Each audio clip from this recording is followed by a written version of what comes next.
Hello, my dear students. Welcome to my channel Education for All by PK. आज हम लोग class 10 का maths पढ़ेंगे और इसमें हमने लिया है चैप्टर नंबर 1 रियल नंबर्स। इस चैप्टर में हम लोग एक्सरसाइज 1.2 का क्वेश्चन नंबर 1 सॉल्व करेंगे और ये जो एक्सरसाइज 1.2 है ये न्यू एनसीईआरटी बुक का है। न्यू एनसीईआरटी बुक में जब आप लोग देखेंगे तब इस एक्सरसाइज में ये सवाल आपको दिखेगा। क्वेश्चन नंबर 1 है prove that root 5 is irrational. Root 5 को इर्रेशनल प्रूव करना है। कैसे प्रूव करेंगे? देखिए, अगर इर्रेशनल प्रूव करना है तो ठीक इसका उल्टा हम एज्यूम कर लेंगे।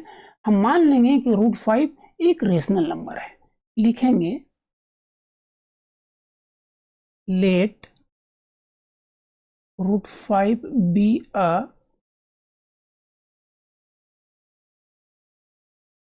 Rational number. ठीक है, जब रूट 5 एक रेशनल नंबर है तो रूट 5 को हम लोग लिख सकते हैं, क्या लिख सकते हैं? Root 5 equal to P by Q, जहां P and Q are integers. ये इंटीजर्स होगा एंड और क्या होगा? P and Q have not any common factor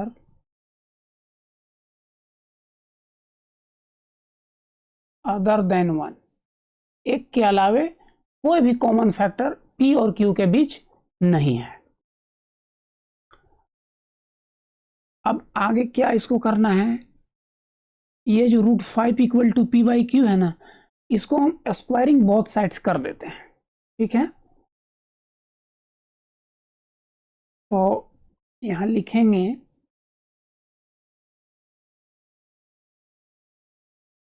squaring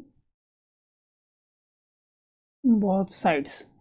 क्या हमको मिलेगा? रूट 5 का स्क्वायर करेंगे तो ये 5 होगा equal to P by Q का स्क्वायर करेंगे तो P square divided by Q square. ठीक है, अगर 5 के नीचे हम डिवाइडेड बाई 1 मान लें और क्रॉस मल्टीप्लिकेशन करें तो हमको क्या मिलेगा? ये मिलेगा P square equal to 5 Q square. ठीक है, या अगर हम स्टेप को कम करना चाह रहे हैं तो इसको हम हटा दे रहे हैं और इसके बाद वाला जो स्टेप हमको लिखना है हम सीधा लिख देते हैं। 5 को RHS में लाएंगे तो पी स्क्वायर डिवाइडेड बाई 5 हो जाएगा, तो सीधा हम लिखते हैं P square divided by 5 equal to Q square. LHS में जाएगा तो अकेले रहेगा, इसको लिख देते हैं क्यू स्क्वायर। अब इसको देखने से हमको क्या पता चल रहा है? 5 स्क्वायर को जब हम P से डिवाइड कर रहे हैं तो क्या मिल रहा है? क्यू स्क्वायर मिल रहा है। इसमें Q एक इंटीजर है तो क्यू स्क्वायर भी इंटीजर होगा। तो जब किसी नंबर को अगर हम इंटीजर से डिवाइड करें और हमको इंटीजर मिलता है तो इसका मतलब है कि वो नंबर डिविजिबल है। तो यहाँ पी स्क्वायर 5 से पूरा पूरा डिविजिबल है, तो यहाँ लिख देंगे here P square is divisible by 5। और जब पी स्क्वायर 5 से डिविजिबल है तो लिखेंगे therefore P is also divisible by 5। ठीक है, अब आगे हमको क्या करना है? अगर P 5 से डिविजिबल है तो हम मान लेते हैं कि P को 5 से डिवाइड करने के बाद कोसेंट हमको K मिल रहा है और यहाँ K भी क्या होगा? एक इंटीजर होगा। और इसको अगर हम 5 को RHS में ले जाएं तो क्या मिलेगा? p इक्वल टू 5k मिल जाएगा। अब इस p के वैल्यू को हम पुट कर देंगे, कहाँ पर, इसमें पुट करेंगे, लिखने में हमको सुविधा होगा, इसलिए इसको हम इक्वेशन 1 मान लेते हैं। लिखेंगे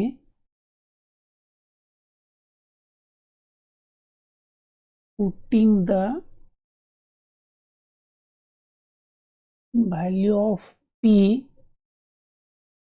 इन इक्वेशन 1, क्या मिलेगा हमको, इक्वेशन 1 में क्या है, p स्क्वायर है, तो p के जगह में लिखना है 5k और इसका हो जाएगा स्क्वायर, डिवाइडेड बाई क्या है, यहाँ देखिए डिवाइडेड बाई क्या है, 5 है, तो लिखेंगे 5, फिर इक्वल टू है, इक्वल टू, फिर RHS में क्या है, क्यू स्क्वायर, तो इसको लिख देंगे क्यू स्क्वायर। आगे इसको हम अगर सिंप्लीफाई करें तो क्या मिलेगा हमको, देखिए 5 का स्क्वायर करेंगे तो होगा 25 और फिर 5 से कैंसिल आउट करेंगे तो मिलेगा हमको 5k square equal to Q square. तो यहाँ क्या है, चलिए अच्छा एक स्टेप और हम लिख देते हैं, 5 को RHS में लेके जाएंगे तो क्यू स्क्वायर डिवाइडेड बाई 5 हो जाएगा और LHS में केवल k स्क्वायर बचेगा, तो k स्क्वायर लिख देते हैं। फिर यहाँ हम क्या देख रहे हैं, यहाँ हम देख रहे हैं कि क्यू स्क्वायर 5 से डिविजिबल है, लिखेंगे here Q square is divisible by 5। अगर क्यू स्क्वायर डिविजिबल है इसका मतलब है कि क्यू भी डिविजिबल होगा, लिखेंगे Q is also divisible by 5, ऐसा हम थ्योरम पढ़ चुके हैं। तो Q भी हमको 5 से डिविजिबल मिल गया। अब देखिए अगर हम ध्यान दें किस पर, हम ध्यान दें ये जो लाइन मिला है हमको,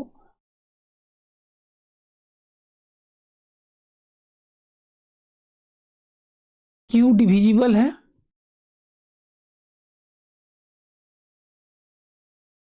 एक मिनट,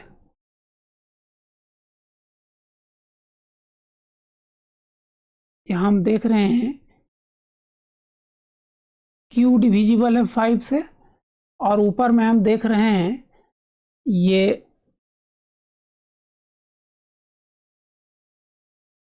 P भी डिविजिबल है 5 से। तो P और Q दोनों डिविजिबल है जब 5 से, तो हम लिख सकते हैं, क्या लिखेंगे, लिख सकते हैं कि इस प्रकार P and Q both are divisible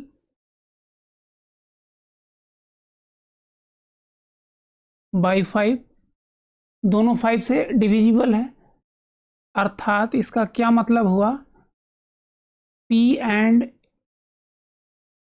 Q have a common factor 5, P और Q का कॉमन फैक्टर 5 है।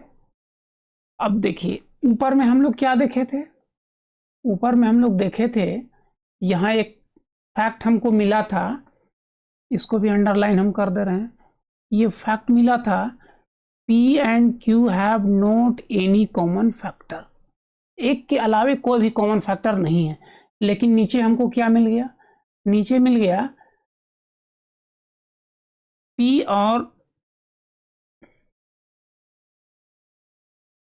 और Q का कॉमन फैक्टर 5 मिल गया। इसका मतलब है कि ये जो ऊपर वाला मेरा फैक्ट था ये तो गलत हो गया फैक्ट। कौन सा फैक्ट की बात हम कर रहे हैं, ये वाला फैक्ट जो है,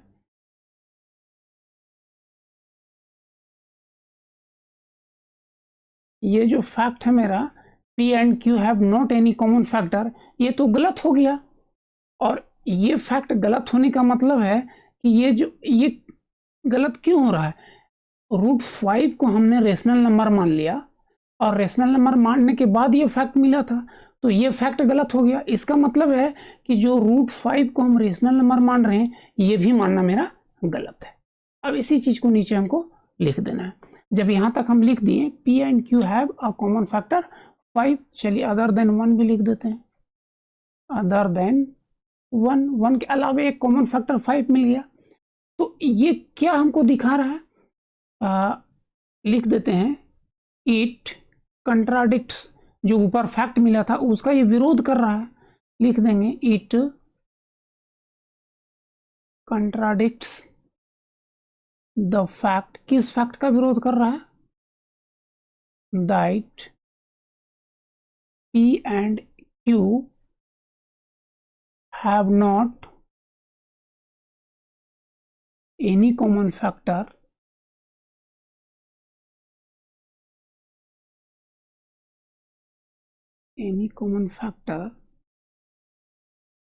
अदर देन 1।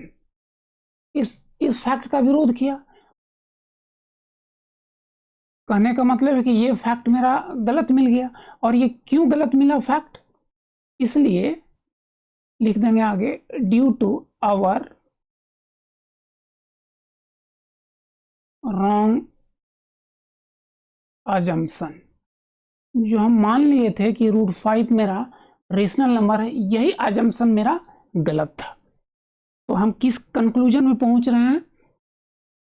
यहां लिख देंगे देयरफॉर वी कंक्लूड दैट, या डायरेक्ट लिखिए देयरफॉर √5 इज इर्रेशनल।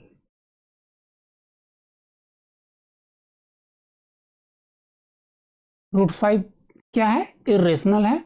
और इस तरह से हम इसको प्रूव कर दिए। ठीक है, इस तरह से इस सवाल को बनाना है।